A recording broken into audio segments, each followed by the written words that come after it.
Talking about life after college. Dun dun dun.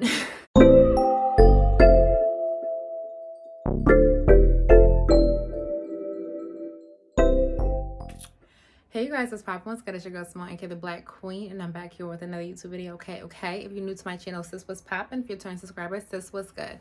So on my channel, I talk about beauty, fashion, lifestyle, social work, entrepreneurship, a whole bunch of things. So you will have a great time here. So make sure you like, comment, and subscribe, and tell your friends to subscribe too. Okay. So in this video, I'm gonna be talking about life after college. Dun dun dun. But before we get into that, I want to talk about my partnership with Michael Top Beauty. So I had went to Nigeria in January of this year, and I came back. My skin was looking crazy. Okay, I went from a cold climate to a hot climate, back to a hot climate to a cold climate. And thanks to my depilating tool, I was able to get like my skin somewhat in a good space, right? Getting all the peach fudge, all the like underlying dirt. So definitely shout out to them. I'm gonna pause this video right here so you guys can see how I use the product or use this tool properly. Hey working girls, so I'm working on improving my skincare and I love using my Sonic Smooth by Michael Todd. This is a product that helps me remove all the little peach fuzz on my face, leaving my skin feeling so smooth and so clean. You use the product in a downward motion. Make sure you grab this today and use my code TheBlackQueen20 at checkout. So that was our video, guys, from Michael Top Beauty. So make sure you guys go check them out and use my code TheBlackQueen20 at checkout. I will have all this information in the description box below, okay? So let's talk about life after college, right? And I'm gonna just give you guys my little bit experience. I graduated from Howard University, School of Social Work, obviously. Well, not obviously, for those who are new here. I graduated from Howard University 2020. I graduated during the pandemic, and let me tell you guys, I know this is not the traditional way to graduate, whatever, because I literally graduated when it was like shut down, like the world was shutting down. However, there's a lot of things that I learned, right? And if I can go back, I would do things a little bit more differently. So the first thing is, like, when you graduate from school, you definitely want to kind of have a plan. I did not have a plan. I really truly did not have a plan because I wasn't expecting the world to shut down, and I just wasn't expecting to be in the space that I was in. And like, I'm gonna maybe be a little bit more transparent in early, like later videos, but just not right now fully. So bear with me, right? Because that's something that I'm not necessarily comfortable talking about. So I did not have a plan. So make sure you have a plan, right? And how do you make a plan? Okay, well, figure out what city that you want to go to, right? Figure out what job that you want to start applying for. I made a TikTok video about this, about the importance of applying for jobs. Like, if you're graduating in May, start applying for jobs like in the month of March, right? So you could have something lined up for yourself, right? So that's tip number one, plan. Tip number two, also, what city do you want to go to, right? I did not plan for a city that I wanted to go to, right? I literally stayed in DC up to the point that I couldn't. Then I ended up moving to Baltimore, which I fucking hate. Can I curse on here?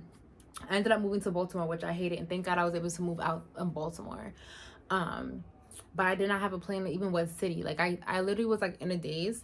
And like I said, if I can go back, I would say, Simone, sit down and make a plan for yourself. I understand that the world is a little chaotic right now, but you need to have a plan for yourself. And that is like the worst thing that you can do. Like, learn from me, is living or maneuvering through this earth with no plan, okay? And if you're unsure how to like make a plan, whatever, reach out to a mentor, reach out to your parents, reach out to your support system. And if you don't have a support system, reach out to your professors and be like, hey, like, I'm struggling to figure out what the next steps are, right, for my life.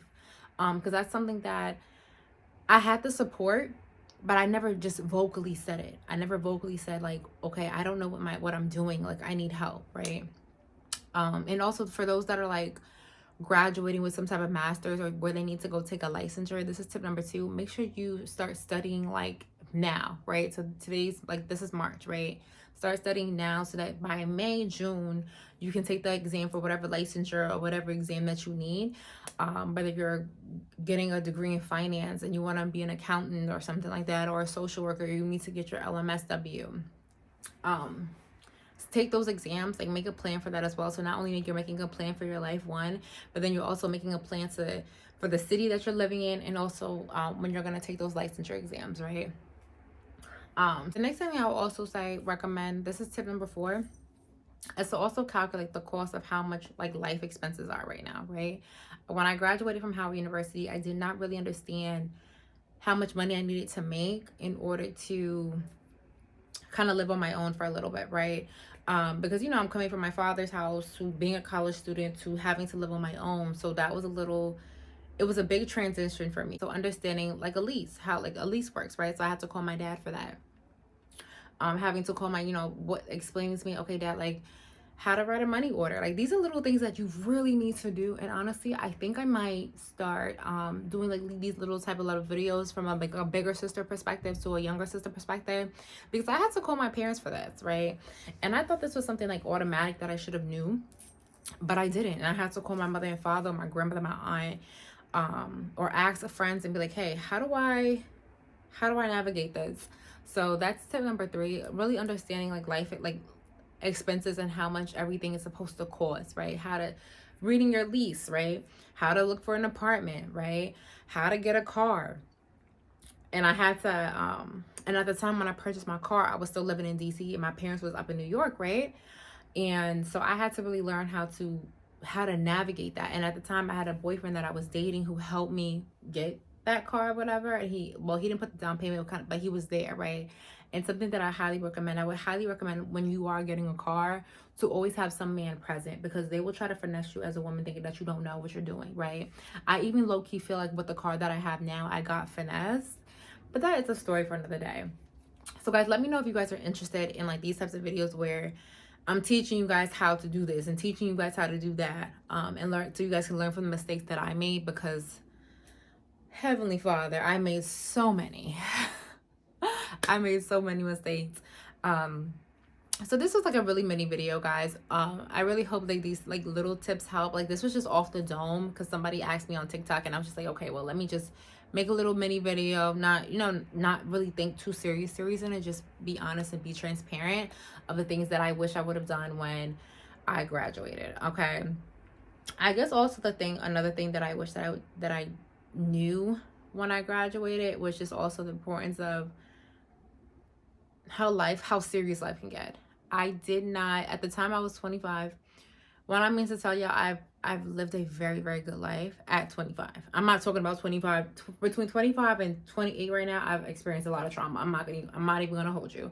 But between the ages of 1 and 25, baby, like I've never experienced so much chaos. Like I didn't know how messed up this world was, right? Because I don't want to necessarily say that I was sheltered, but and I knew bad stuff was what could happen, right? I knew because I've heard it and I've witnessed it, but it never like affected me, right? It was always other people that was in drama, was getting shot, but until stuff started coming to me, and I think I might be making a book about this. I'm not too sure about my experience because it was very, very, very traumatic. To a point where I don't even like mess with some of my family members anymore. So I might be making a book about that, but that might be later, like 2025, whatever. But just also knowing the importance of your mental health, right? I did not realize how important mental health was until I became a mental health professional, because like I said, I didn't really experience a lot of trauma. I didn't have any trauma, right? And I didn't get a therapist until traumatic events started happening to me, where I was like broken down to my lowest point, right? And it was just me and God that was getting me through, and my therapist and the little support system that I had at the time. So shout out to my friends, shout out to all my girlfriends, shout out to, oh my gosh, shout out to Ayani, shout out to Brianna, shout out to Brianna, shout out to Brianna. It's like 3 Briannas in 3 different states. My little sister, Faye, Jennifer. Shout out to all of my friends. Like shout out to all and if my friends know what I'm talking about. Like they were like really like there for me. My sister Brittany. Yeah. Let me just end this video here. So these are a little bit of tips, guys, that I really hope these things kind of help you with life after college. Definitely make a plan for yourself. I cannot stress that enough, because that's where I messed up please make a plan for yourself, right? And it's okay that you may not have one, but you have to be actively working towards one. Because if you're not actively working towards having a plan, life will just be hitting you. It'll be like knocking you out like left and right. And you don't want that to happen, okay? So I hope these tips kind of help. Let me know in the comments if it's something more specific. But like I said, this was just off the dome. I didn't really necessarily sit and plan anything. And if I do come across some things, I will make a part 2 to this, because I really want to help you guys just live your best life and learn from your big sis. So yeah, I hope this video helped you guys. Make sure you guys like, comment, and subscribe, and I'll see you guys on my next YouTube video. And make sure you guys participate in my giveaway for social workers only. Go check out that social work video, okay? Because we're almost the end of March, and I want to make sure that I can give away money to the appropriate social workers, or gift cards to the appropriate like college students, okay? So I'll see you guys in my next YouTube video. Bye guys.